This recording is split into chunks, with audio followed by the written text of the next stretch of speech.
Yo, YouTube, GK back. I know it's been a while. I guess it's because I'm almost nervous to finish this, because then it kind of brings to conclusion Final Fantasy X as a whole. So I guess I'm really just taking my time with a lot of things. I do some other videos as well. A lot of art, and that takes up a lot of time. I actually did one yesterday, posted it, but it got copyrighted for the music, so I'm changing that and reposting it today. You can go check that out if you like art and suggest anything. But we're gonna get back into the novella today with chapter 21, 22, and 23, I believe. Yeah, so we'll just get right into it. A lot's happening, a lot's going on, and I've been searching YouTube, and there aren't many videos that really give it its due and fair process and credit. A lot of the people who have talked about this or not have really just, I don't think, have really looked at it for what it is. And I am an English guy, so to speak. I do have a bachelor in it, so I can appreciate text. So let's just get into it. Again, we're going to be using the reader because, quite frankly, it takes me a little longer to read it, even though that the reader definitely mispronounces a lot of words. I think I'd rather have that than me doing it. Plus, I get the perspective of you, the listener. And shouts out to anybody following this very weird series I've been keeping up with. If you're interested, I'm gonna repost the link in this video. It is in the first video where you can go read it yourself, the actual novella. I know that just takes away attention from my 0 views anyway, but it's really for fans anyway, and my sake, so that way I have it all down, so that way I can go back and listen to it all, and I can and obviously read it again and really start coming with the theories and the knowledge and other aspects of this world. So let's just get into it. Chapter 21. We'll be using Tim. Chapter 21. He suddenly opened his eyes while shouting "Kush," and then he lost consciousness once again. "What is wrong with him?" Riku asked. Waka was not looking at Priya, but Lulu, who was silent. "Was it necessary to tie him up?" he asked with a careful tone. Lying before the steel standing on the top of the hill, bound hand and foot, Priya was still unconscious. "Whose side are you on?" Riku responded to him. "He's not a poor sod," Waka protested. "I've only known him for 1 month, but he doesn't content himself with his work at the temple. He takes part in the chores of the village. And the elders like him. If they were to see him in this state, it makes me shudder." "Yes, but," Riku started to protest. "Originally, it was brother who provoked him," Pain declared calmly. "Admittedly, he got out a knife, but I don't think it was intended for one of us. I've had the impression he was seeing someone else. He was, staring into space. He was completely out his mind. This guy is dangerous." "Say, Lu, what do we do?" Waka asked. "Something is wrong with him," Lulu said, "but we can't leave him here, in public view. The elders like him. We should take him to his room. Over there, we'll be able to examine him." She nodded, resolute, and turned towards Buddy and Brother, who, seated on the ground, were listening in silence.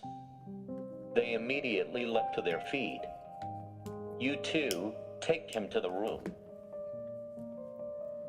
"Attack to it," Brother shouted, standing at attention.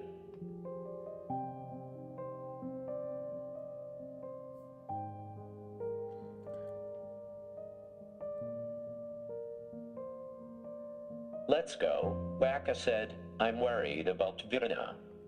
Why? Lulu asked. Because I left him with the grandmothers. I trust him more than you to take care of him.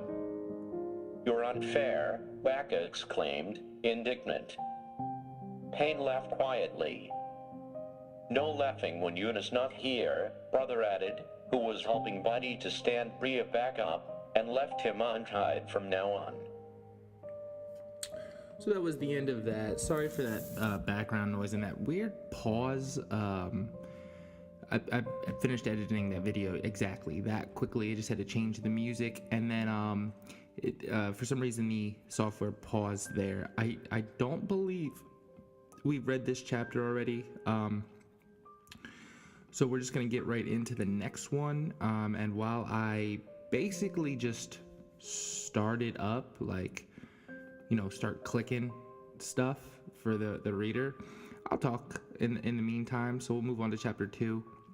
So if you remember, Bria is an unsent. He remembers an older version of the Al Bhed, I'm going to assume, and has caused quite a stir with Riku.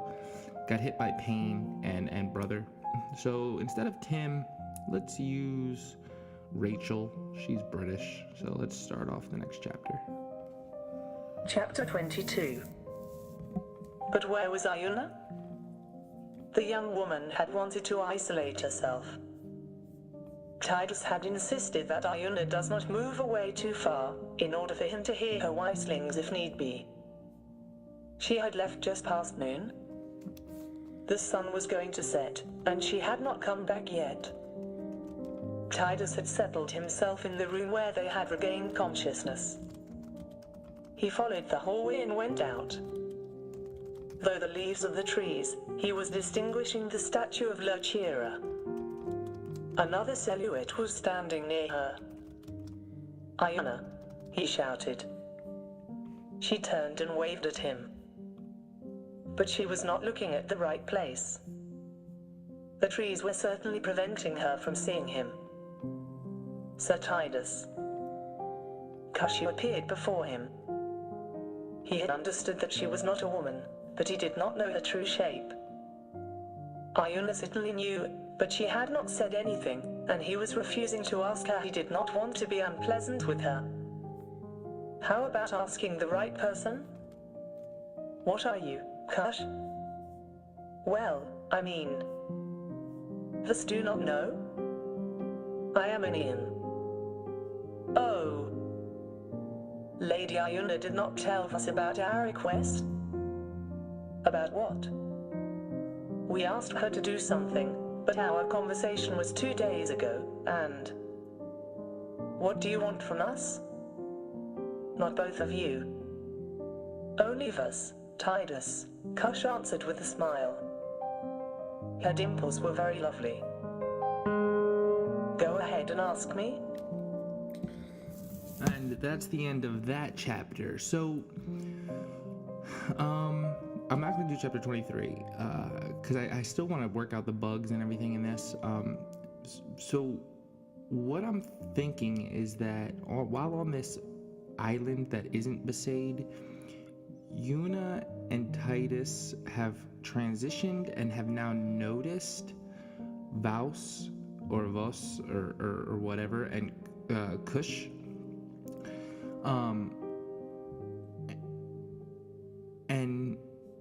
And who, I don't know who says I am an Aeon. I'm reading the text. I don't know if that's Tidus saying he's an Aeon, because it makes sense that Tidus would be an Aeon of some form. But this is to show that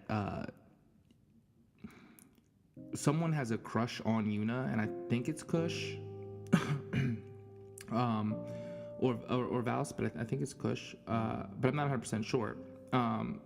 The transition here from them noticing each other is a bit weird, and a bit direct, as there was no really preamble to them meeting, besides the fact that we knew that this island wasn't really Besaid and they're caught in some kind of temporal rift, which I had said way earlier when they had noticed Tidus on the dock.